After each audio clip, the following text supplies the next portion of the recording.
குலம் கொண்ட அமரரெல்லாம் குனிசிலை வீரன் தன்னை வலம் கொண்டு விடையும் கொண்டு போயினார் வாழ்த்தி வாழ்த்தி.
ஒட்டக்குதிரை, ஏன் இந்த கலக்கம்?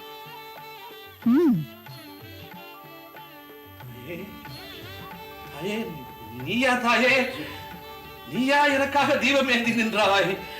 இருந்த இடத்திலிருந்து இந்த உலகம் முழுவதும் ஒளிபரப்பக்கூடிய நீ இந்த ஒருவனுக்காக தீபம் ஏந்தி வந்தாயா தாயே? என்னே உன் எளிமை தாயே, என்னே உன் தமிழ் பற்று.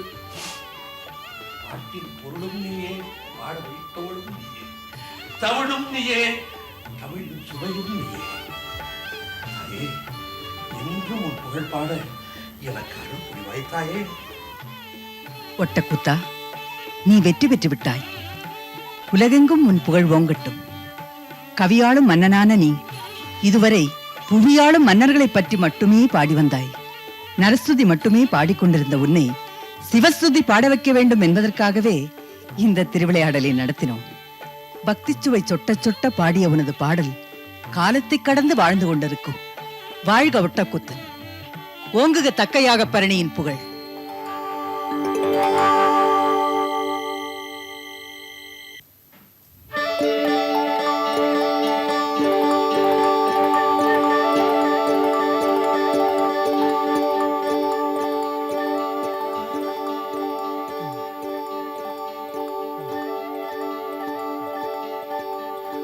குருநாதர் பிழைத்து விட்டார்.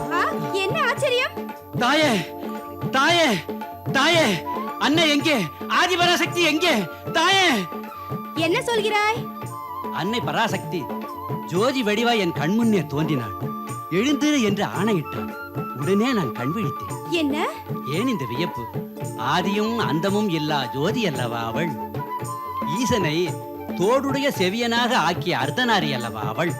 ஆனை தோல் போர்த்து புலியின் உரி உடுத்து கானத்து எருமை கருந்தலை மேல் நின்ற காளி அல்லவா அவள். என்ன சங்கரா, நீயா இப்படி பேசுகிறாய்? தோருடைய செவியன் என்று கூட சொல்ல தெரியாது நீயா இப்படி கவிதைகளை எழுதி வீசுகிறாய்? அம்பிகை தரிசனம் தந்தாள் என்பதற்கு இதுவே ஆதாரம். அவர் எங்கே? என்னை அடித்த அந்த மகான் எங்கே? உன்னை கொன்று விட்டார் என்பதற்காக அவரை கொலை செய்வதற்கு நமது ஆட்கள் சென்றிருக்கிறார்கள். கூடாது, கூடவே கூடாது. பாருங்கள், எப்படியாவது அதை தடுத்து நிறுத்த வேண்டும். அவர் காலில் விழுந்து நான் ஆசி பெற வேண்டும். கூத்தர் பெருமானே, கூத்தர் பெருமானே, கூத்தர் பெருமானே, கூத்தர் பெருமானே, கூத்தர் பெருமானே, கூத்தர் பெருமானே. சங்கரன் உயிரோடு வந்து விட்டான். ஆம், நான் பிழைத்து விட்டேன். கூத்தர் பெருமான் எங்கே? புலவர் பெருமானே, புலவர் பெருமானே, மாண்டு வீழ்ந்தவன் மீண்டும் வந்து விட்டான். தயவு செய்து வெளியே வாருங்கள். கூத்தர்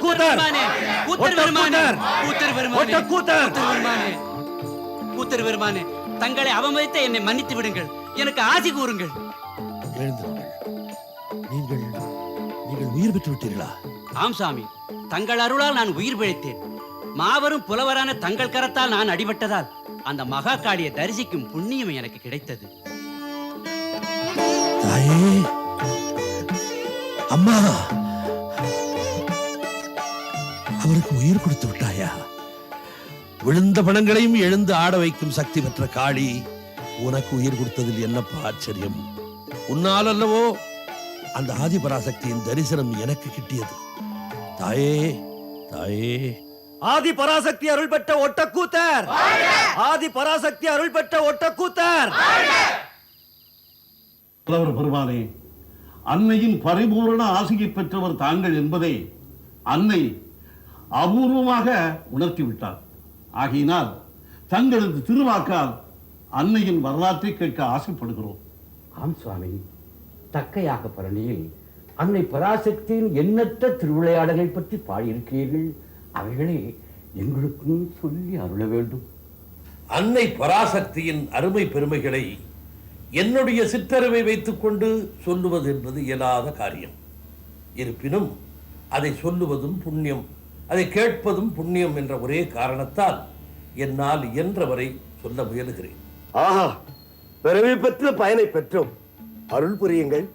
அன்னை பராசக்தி என்றும் இருப்பவள், எங்கும் நிறைந்தவள். ஆதி அந்தமில்லாத அவளுக்கு ஆரம்பமும் இல்லை, முடிவும் இல்லை. இந்த உலகத்தில் இருக்கும் எல்லா உயிர்களும் அவளுள் அடக்கம். இந்த உலகத்தில் இருக்கும் எல்லா உயிர்களிலும் அவள் அடக்கம். நித்திய பொருளான அவள் எத்தனையோ காரணங்களுக்காக இந்த உலகில் அவதரிக்கிறாள். ஐம்பெரும் சக்திகளாக பிரிந்து இந்த அண்டங்களை எல்லாம் படைத்து பரிபாலனம் செய்கிறாள். சுவாமி, பஞ்ச சக்திகளின் பெருமைகளை தங்கள் திருவாக்கால் கேட்க விரும்புகிறேன். அப்படியா? அந்தகாரத்தின் சூன்ய வெளியில் இருந்து அகில புவனங்களையும் படைப்பதற்காக அன்னை முதலாக வெளிப்பட்ட போது அவளுக்கு பராசக்தி என்று பெயர். அந்த பராசக்தியின் வேகத்தை அண்டங்கள் தாங்காது என்பதால் அதிலிருந்து 1000ல் ஒரு கூறு பிரிந்தது. அதற்கு பெயர் ஆதிசக்தி. அதையும் இந்த அகில புவனங்கள் தாங்காது என்பதால் அன்னையின் கருணையினால் அதிலிருந்து 1000ல் ஒரு கூறு பிரிந்தது. அதுவே ஞானசக்தி. அப்பொழுது பொழுது புலரும் நேரத்தின் போது ஏற்படும் ஒளி போல் சிறிது வெளிச்சம் ஏற்பட்டது. அதனுடைய வேகத்தையும் உயிர்கள் தாங்காது என்று கருதி அதிலிருந்து 1000ல் ஒரு கூறாக பிரிந்தது. அதற்கு பெயர்தான் கிரியாசக்தி. அப்போது அண்ட கோளங்கள் சிறிது அசையத் தொடங்கின. அதையும் இந்த உலகு தாங்காது என்பதால் அதிலிருந்து 1000ல் ஒரு கூறாக பிரிந்தது. அதுவே இச்சாசக்தி என்ற பெயர் கொண்டது. அசையத் தொடங்கிய அண்டங்கள் உருளத் தொடங்கின. இப்படி பராசக்தி, ஆதிசக்தி, ஞானசக்தி, கிரியாசக்தி, இச்சாசக்தி எனும் 5 சக்திகளாக பிரிந்து இந்த உலகத்திலே ஆக்கல், காத்தல், அழித்தல், மறைத்தல், அருளல் என்ற 5 செயல்களை செயல்படுத்த தொடங்கினாள் அன்னை. ஆஹா, என்னே அம்பிகையின் கருணை! சுவாமி, ஆதிசக்தி மும்மூர்த்திகளில் தோற்றுவித்து அகில புவனங்களையும் படைத்த வரலாற்றை சொல்லி அருள வேண்டும். அவ்வாறே ஆகட்டும். ஒரு காலத்தில் எங்கும் எதுவுமே இல்லாதபடி உலகே யுகப் பிரளயமாக இருந்தது. அந்த சூன்ய வெளியில் காற்று சுழன்று அடிக்க